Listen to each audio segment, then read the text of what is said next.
There's a skull sitting in a museum in Cleveland, Ohio. It's been there since 1942. For decades, it's sat in storage, mislabeled, overlooked, filed under the wrong name like a piece of evidence in an unsolved case that nobody had bothered to reopen. Then, in 1988, a paleontologist looked at it properly for the first time, and what he thought he saw ignited one of the most heated, most personal, most genuinely unresolved debates in the entire history of paleontology. He thought he'd found a new species of tyrannosaur, smaller than T-Rex, faster, more gracile, built like a knife where the T-Rex was built like a sledgehammer. He called it Nanotyrannus lancensis, the dwarf tyrant. The scientific community has been arguing about it ever since, and here's the thing. 37 years later, we still don't have an answer. This is not a solved mystery. This is an open case file, and we're going to go through the evidence. The suspect. Let's establish what we're actually dealing with. The original Cleveland skull, officially cataloged as CMNH7541, is a small tyrannosaur cranium. When we say small, we mean dramatically small by T-Rex standards. The skull is roughly 57 centimeters long. A fully grown T-Rex skull could reach 150 centimeters. We are talking about less than half the size. But size alone proves nothing. Young animals are small. Everyone starts somewhere. What caught Backer's attention in 1988, and Backer is one of the most influential, most controversial paleontologists alive, which matters for this story, was not just the size. It was everything else. The number of teeth, the shape of the bone texture, the proportions of the skull, the sharpness and density of the features.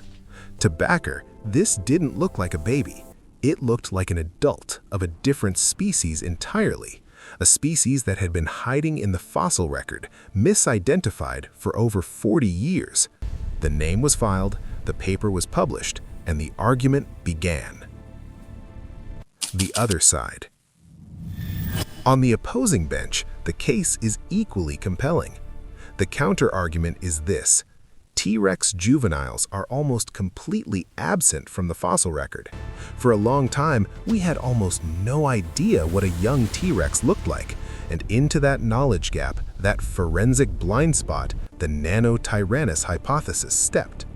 The skeptics argue that what Backer identified as a separate species is simply a T-Rex that hadn't finished growing yet, that the features he read as adult characteristics, the fused bones, the texture, the tooth count, are either misread or are features that juvenile T-Rexes genuinely had before they were lost through growth and ontogenetic change.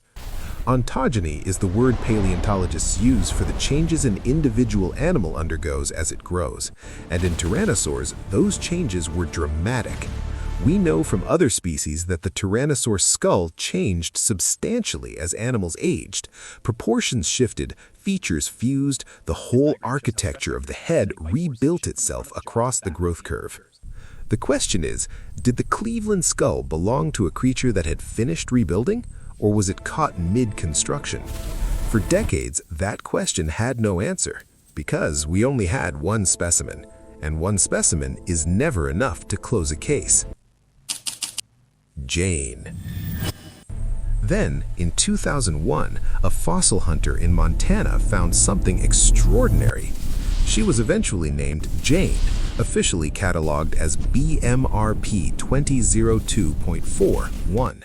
She is the most complete small tyrannosaur specimen ever discovered. Nearly the entire skeleton, preserved in extraordinary detail. A forensic gift. Jane is roughly the same size as the Cleveland skull animal. Same general proportions, same features that had launched the Nanotyrannus debate in the first place. And the argument, rather than resolving, simply grew louder. The pro-Nanotyrannus camp looked at Jane and saw confirmation. The bone texture, the long, slender limbs, legs built for speed rather than the crushing power walk of a full-grown Rex. The number and shape of the teeth, more teeth than an adult T-Rex, narrower, more blade-like. Jane, they argued, was a young adult of a distinct species, a predator that occupied a different ecological niche, lighter, faster, running down prey that the heavyweight T-Rex was too slow and too massive to pursue. The opposing camp looked at the exact same skeleton and saw a teenager, a T-Rex, perhaps 12 to 15 years into a lifespan that might have reached 30. They pointed to the unfused skull bones, the sutures between cranial elements still visible, still open in the way that growth plates in your own wrist are open when you're young and closed when you're done. They pointed to the limb proportions and noted that juvenile animals of many species are always more gracile than adults. Long legs and light frames are features of the young, not markers of a different species. Same bones, two completely different stories. Bloody Mary. Then, in 2006, the case produced its most dramatic piece of evidence yet. A second specimen, larger than Jane but still well beneath full T-Rex scale, was recovered from the Hell Creek Formation in Montana. She was named Bloody Mary, and she changed the texture of the debate entirely. Because Bloody Mary showed something that nobody had clearly documented before. She appeared to be injured, or rather she appeared to bear the scars of a conflict. Tooth marks on her bones, the kind of marks that in forensic paleontology tell you something attacked this animal. Some researchers looked at those marks and saw the signature of a T-Rex bite, an adult preying on a juvenile of its own species, or its own genus at least. Others looked at the same marks and read a different story entirely. A territorial conflict between two different species, two tyrannosaurs of different lineages competing for the same resources in the same landscape, coming into direct and violent contact. The evidence, like all the evidence in this case, refuses to speak in a single voice. Here is where the case stands today. In 2020, a major study by Longrich and Field examined every available specimen and came down firmly on the side of Nanotyrannus. They argued that the growth evidence, the tooth count, the limb proportions, and the overall anatomy were simply too different from known T-Rex ontogeny to be explained away as juvenile variation. Nanotyrannus was real. Within months, counter-studies appeared. The debate did not end. It intensified. And that is the honest state of the science. Not a conspiracy, not a cover-up, just a genuinely, maddeningly unresolved question. One that hinges on the fact that we have very few specimens, that dinosaur growth is poorly understood, and that two brilliant groups of scientists can look at the same bones and reach opposite conclusions. What we do know is this.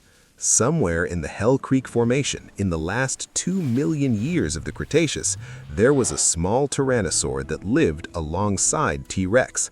Whether it was that animal's child or its rival remains, for now, an open case. The skull in Cleveland is still waiting for a verdict. In paleontology, the evidence doesn't lie. It just doesn't always tell you the whole truth.